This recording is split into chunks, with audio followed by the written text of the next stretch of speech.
Le Zell Happy Hour de la semaine, je continue pour vous présenter des vêtements de la collection Connect qui est sorti là, qui est en magasin en ce moment. Ça, ce que je porte en ce moment, c'est le Lodge demi-zip hoodie. Donc, c'est un coton watté. La semaine passée, je vous ai présenté un chandail super mince pour se protéger du soleil avec un filet moustiquaire. C'est le même principe, mais c'est type coton watté, vraiment très très doux, qu'on est bien là-dedans, comme ça n'a pas de bon sens. Donc, c'est pour nous garder un petit peu plus au chaud. La version que j'ai là en ce moment, il y a un demi-zip avec une poche au cœur, puis une poche ici au niveau de la manche. Puis il y a le même principe, donc on peut mettre le capuchon conventionnel comme ça, si on a froid ou peu importe. Puis on peut mettre le filet moustiquaire pour se protéger des maringouins comme ça. Dans celle-là, il y a deux couleurs, un genre de charcoal, comme j'ai là en ce moment, puis un mode, donc un genre de kaki. Après ça, on en fait un autre qui va être un petit peu moins dispendieux, qui va avoir seulement une poche conventionnelle, puis on en fait un qui a un zip au complet. Donc les cotons wattés, il y a du monde, ils me disent, moi j'aime ça un demi-zip, il y en a qui aiment ça un full zip, il y en a qui aiment ça pas de zip. Donc c'est trois prix différents, c'est trois designs différents, mais ils ont toutes la protection pour les moustiques. Une autre chose, je vois beaucoup de monde aller au lac Ontario faire de la grise en début de saison. Je vois beaucoup de monde faire de la grise en ce moment sur les plans d'eau. Elle n'est pas haute la grise. Puis il y a un leurre qui est dans la série Walleye. Donc Walleye en français c'est doré chez Livingston qui est excellent pour la grise. Il y a beaucoup de monde qui m'ont rapporté qui ont fait des pêches de malade avec ça. C'est un leurre qui va déjà descendre en profondeur. Mais en fait il y en a deux que je vais vous montrer aujourd'hui. Le EBS Walleye 90. Donc ça, c'est un leurre qui va aller plus ou moins à 10 pieds. En début de saison, la grise n'est pas très très profonde. Elle va aller plus ou moins à 10 pieds. Puis si jamais la grise descend un petit peu plus creux, on peut mettre ça en arrière d'une ligne plombée. On met ça avec des snap weights. On peut mettre le principe du marcheur de fond. Le principe de mettre un petit, pas un plomb, mais un weight en tungsten 74 element en avant avec un petit swivel en arrière. Puis faire descendre, on peut mettre un once et demi, 2 onces avec ça. Donc un plomb cousissant, l'obus. Autrement dit, 74 donc on est capable de le faire descendre. Mais là, en ce moment, ce que j'entends parler, moi j'y vais juste cette semaine, là, la grise est vraiment pas tant profonde, puis il y a plein de monde qui font des belles pêches avec ça. Il y a une trentaine de couleurs dans cette lignée-là, le EBS Walleye 90. Ça, c'est un petit peu plus naturel. Il y en a beaucoup avec du rose, il y en a avec du chartreux, vraiment à plein de couleurs. Puis ceux qui me suivent depuis longtemps savent c'est quoi la technologie Livingston. Il faut que je prenne le temps de l'expliquer. Donc, il y a des speakers à l'intérieur qui vont faire du bruit, donc qui vont imiter le poisson en détresse. Puis, je ne sais pas si vous l'avez entendu, donc, puis chaque leurre, tout dépendant de la couleur qu'ils ont, ils vont faire un bruit différent pour imiter le poisson en détresse.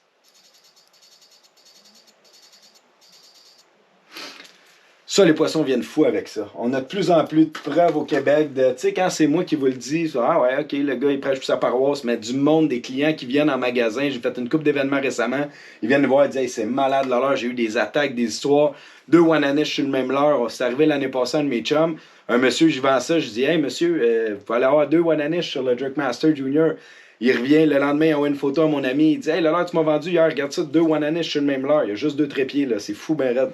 Donc, un autre leurre qui est excellent, donc là je viens de vous présenter le EBS Walleye 90 de Livingston, comme ça, qui a une shape un peu plus comme un Cisco, comme un chat, donc toutes les ménées, dans vos lacs, quand vous avez des ménées un petit peu plus larges, ça va être une belle façon d'imiter le poisson à pas qu'il y a dans votre lac, tandis que lui, ça c'est le EBS 111, donc c'est un méné qui va être un petit peu plus profilé, puis la bavette va être plus grosse, donc il va descendre un petit peu plus creux, 1 à 2 pieds plus creux, donc 12 pieds peut-être. Regardez ça, la différence de bavette. Là. Lui, il va jusqu'à 10 pieds. Lui, il va aller jusqu'à 12. On est capable de faire descendre à 13, 14 pieds, dépendamment du fil qu'on a, de la vitesse de traîne, etc.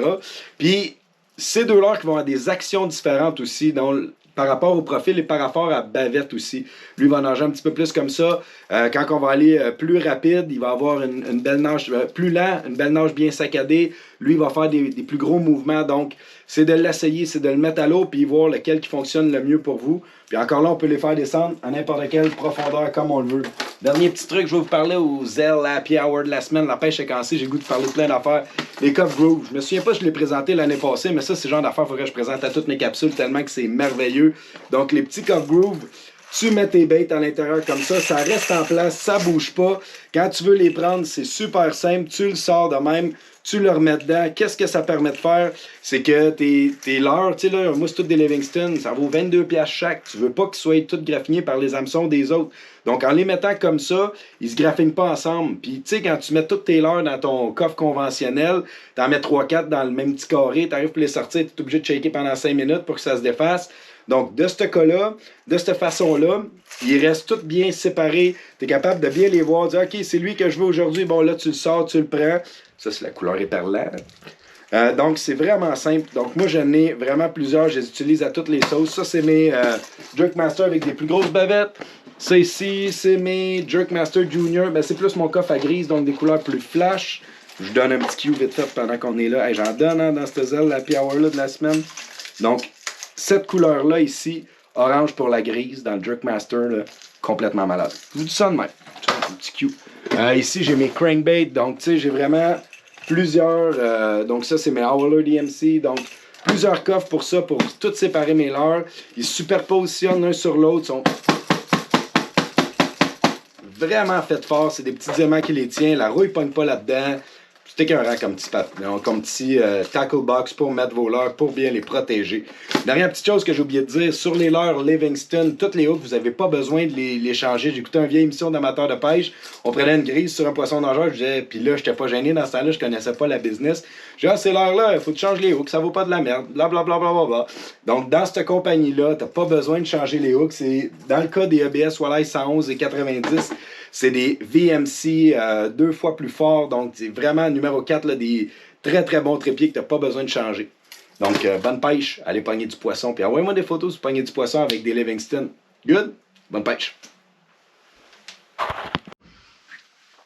Quelque chose de super important que j'avais oublié de dire à propos du EBS Walleye 90 et puis du EBS Walleye 111, c'est quand vous le regardez dans le paquet, quand vous le regardez comme ça, vous dites, tabarouette, c'est des gros leurres, moi j'ai peur de pêcher gros. Au Québec, les gens sont souvent comme ça. Ce leurre-là, là, ici, là, c'est 3,5 pouces. 3,5 pouces, là, c'est la même grosseur que, même il est plus grand, là. Là, ici, j'ai un Dead Shad d'NXS de 4 pouces. Il est plus grand, le Dead Shad de 4 pouces. Un beau petit leurre de finesse qu'on utilise pour faire de la jig au doré. Celle-là ici, le EBS Walleye 91, lui, il est 4,33 pouces. Regardez, juste un tout petit peu plus long qu'un Dancing Dead Shad de 4 pouces. Là. Un beau leurre qu'on va jiguer le doré avec ça. La bavette est transparente, elle paraît pas. Elle fait juste faire l'action au poisson. Fait que si on la regarde comme ça, 4,33 pouces. Tant qu'à être là, je me suis dit, crème, on va leur parler du Interceptor. Parce que là, je vous ai dit qu'on pouvait faire descendre votre leurre jusqu'à 12 pieds avec le BS 111. Celle-là va aller jusqu'à 20 pieds. Regardez la grosseur de la bavette, c'est immense.